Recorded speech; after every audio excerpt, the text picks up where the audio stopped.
Hai, selamat pagi, selamat siang, selamat sore, selamat malam. Waktu dimanapun Anda berada, silahkan nonton video ini untuk kita sharing sama-sama tentang tema hari ini itu kita bagaimana penerapan marketing di rumah sakit. Jadi kenapa sih ada kata-kata di rumah sakitnya?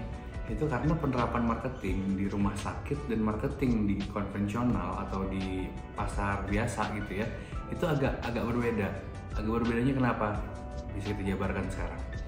Tapi sebelum kita ngelanjutin tentang apa itu formulasi di dalam marketing, baik itu yang tradisional ataupun yang di rumah sakit, ada baiknya tak kenal maka tak sayang. Nama saya adalah Irham Hairin Hatta.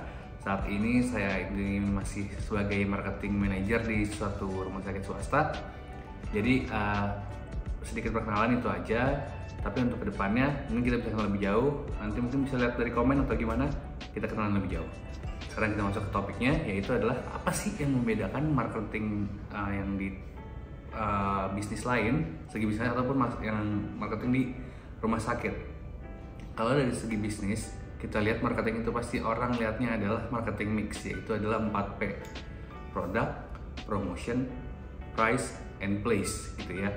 Itu apa sih sebenarnya? Kalau misalkan mau kita bahas lebih lanjut, mungkin kita bahas lebih lanjut aja kali ya, biar kita juga tahu nyambung ke depannya. Jadi produk itu adalah apa yang akan Anda tawarkan kepada masyarakat. Yang kedua adalah price, yaitu adalah harga yang akan Anda tawarkan kepada masyarakat.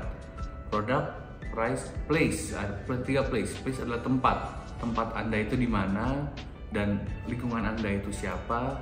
Dan keempat adalah promotion. Yang keempat adalah promotion, itu adalah di mana bagaimana cara Anda menawarkan produk Anda kepada masyarakat. Dari 4P tersebut kita akan beralih berikutnya adalah ke STP. Apa sih STP itu? S itu segmentation, T itu targeting, and P adalah positioning.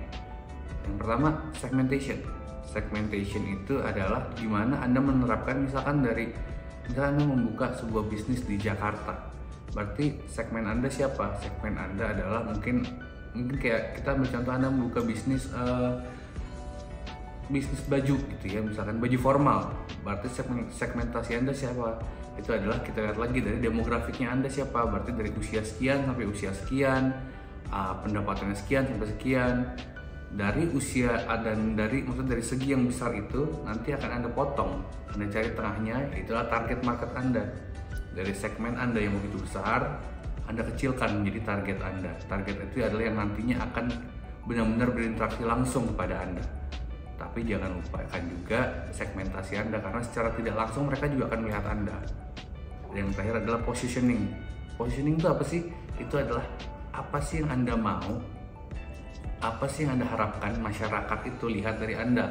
Misalnya tadi kita ambil sisi dari segi baju formal gitu ya. Anda jual baju formal, berarti Anda ingin masyarakat itu melihat bahwa Anda adalah pembuat atau penjual baju formal ternama di kota Anda atau di Indonesia gitu ya. Nah itu kalau misalnya kita lihat dari segi yang konvensional. Ini berbeda halnya dengan kalau misalkan kita memperhatikan sisi dari marketing di rumah sakit. Karena rumah sakit kita banyak tipenya. Ada D, ada C, ada B, ada A. Nah itu semua cara marketingnya pasti berbeda-beda. Belum lagi kalau kita baru ngomong rumah sakit, belum kita ngomongin lagi puskesmas, atau kita ngomongin lagi misalkan BLUD, itu ada juga. Nah kalau misalkan sekarang saya akan berfokus pada rumah sakit tipe C dan mungkin tipe B. Nah mungkin di rumah sakit tipe C, secara tidak langsung dari sistem dari sistem kesehatan kita, itu kita kan pasti namanya kesehatan yang berjenjang. Itu dari awal puskesmas tipe D atau C, itu ke tipe B atau A, gitu ya. Nah berarti kalau misalkan di sini kita lihat, kalau sekarang Anda rumah sakit tipe C, Anda ingin mencari siapa target market Anda, siapa dan apa Anda ingin dilihat di masyarakat. Kalau kayak gini, jangan pernah Anda selalu ingatkan di otak Anda bahwa customer Anda itu bukan hanya yang pasien yang datang ke rumah sakit Anda, tapi customer Anda itu juga siapa yang menyalurkan pasien kepada Anda. Dalam hal ini siapa? Berarti klinik, puskesmas, dan FKTP lain gitu ya, yang menyalurkan kepada Anda rumah sakit tipe C. Dari situ bahwa kita bisa lihat kalau misalkan kita ingin mengejar pasar, jangan hanya fokus kepada pasien untuk diberikan edukasi atau diberikan promosi, tapi juga ke FKTP yang terkait ke rumah sakit Anda, karena mereka lah yang akan membawa pasien secara tidak langsung kepada Anda. Berikutnya mungkin rumah sakit tipe B.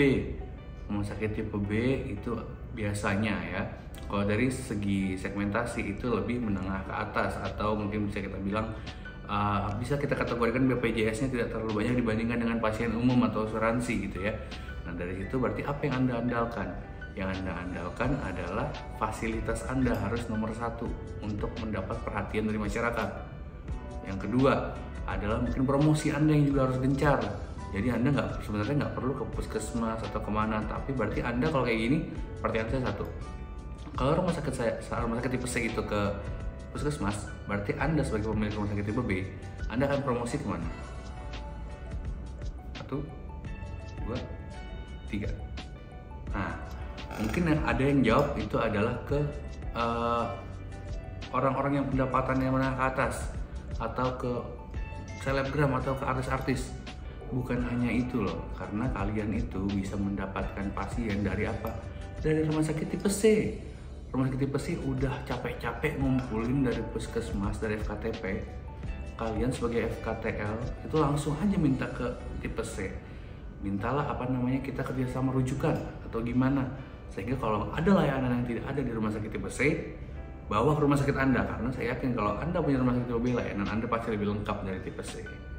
Ya, mungkin itu aja sedikit penjelasan dari saya mengenai promosi atau marketing di rumah sakit. Secara mungkin ini terlalu singkat kalau kita bahas seperti ini.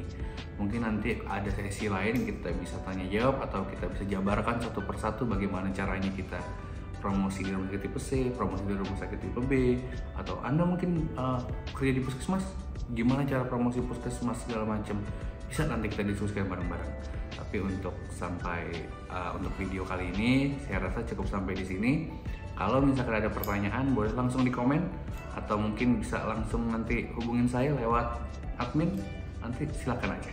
Oke, demikian sedikit penjelasan dari saya. Mohon maaf kalau ada kekurangan.